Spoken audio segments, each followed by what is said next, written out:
السلام عليكم ورحمة الله وبركاته. أيها المشاهدون الكرام، أنا مضيفكم، اسمي محمد مختار رحماني. أنا طالب في الجامعة الرحمانية. هيا بنا على موجزة الأخبار. البرهان يلتقى السيسي في أول زيارة خارجية منذ بدء القتال في السودان. رافائيل لوزون عراب التتبيع الليبي الذي بدأ مهمة عن عهد القذافي. محكمة باكستانية تلغى حكما بالسجن 3 سنوات بحق عمران خان وتأمر بالإفراج عنه.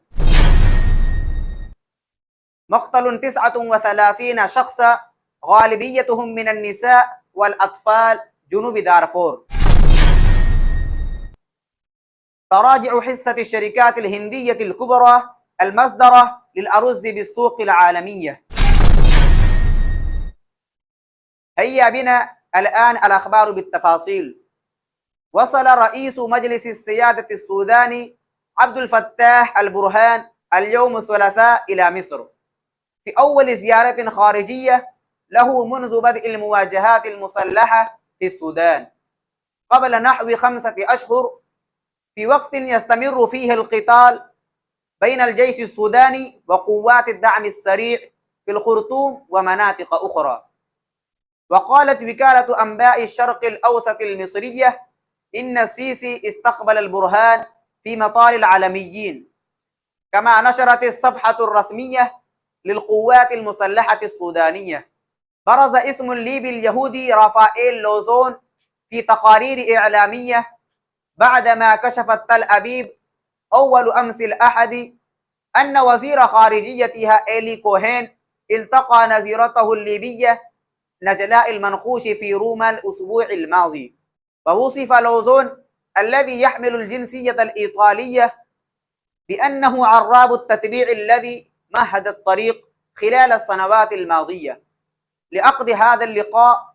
يرأس لوزون ما يعرف باتحاد يهودي ليبيا، وهو من مواليد مدينة بنغازي، وغادر ليبيا في 1967، وأجرت صحيفة تايمز أوف إسرائيل مقابلة معه مساء الأحد الماضي عقب انتشار نبأ لقاء روما، وقالت إنه ليس له علاقة بهذا اللقاء، لكنه ربما يكون العقل المدبر الذي مهد الطريق له على مدى سنوات.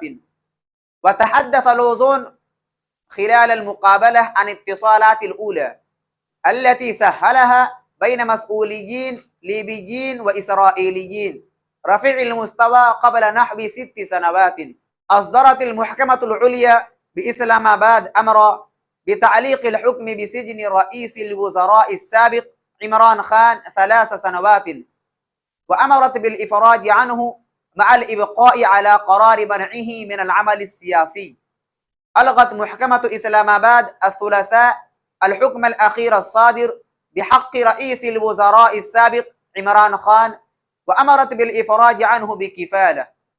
قتل 39 شخصا على الأقل في مدينة نيالا عاصمة جنوب دارفور في 22 أغسطس الجاري جراء قصف طال منازل المواطنين بالمعارك الدائرة بين الجيش وقوات الدعم السريع في السودان منذ أكثر من 4 أشهر، ووفقا ما أفاد شهود عيان ومصدر طبي لوكالة فرانس برس الثلاثاء، فقد أدى سقوط قذائف على منازل المدنيين في حي السكة الحديد بنيالا إلى مقتل 39 شخصا، معظمهم من النساء والأطفال، وبينهم أسرة قتل كل أفرادها.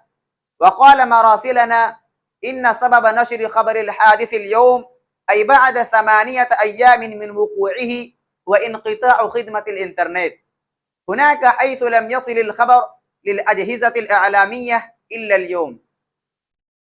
تراجعت حصة الشركات الهندية الكبرى المصدرة للأرز في السوق العالمية بنسبة تصل إلى 8%، وجاء ذلك بعدما فرضت الحكومة الهندية ضريبة على صادرات الأرز بنسبة 20% لحماية الأمن الغذائي. كما فرضت الحكومة الهندية في وقت سابق حدا أدنى لسعر تصدير شحنات الأرز البسمة قدره $1200 للطن، في الوقت الذي تحاول فيه السيطرة على الأسعار داخل البلاد. ويعد الأرز ثاني أهم السلع الغذائية عالمية بعد القمح، فهو الغذاء الرئيسي لأكثر من نصف سكان الأرض، وينتج من أكثر من 70 مليون طن سنويا في أكثر من 100 دولة.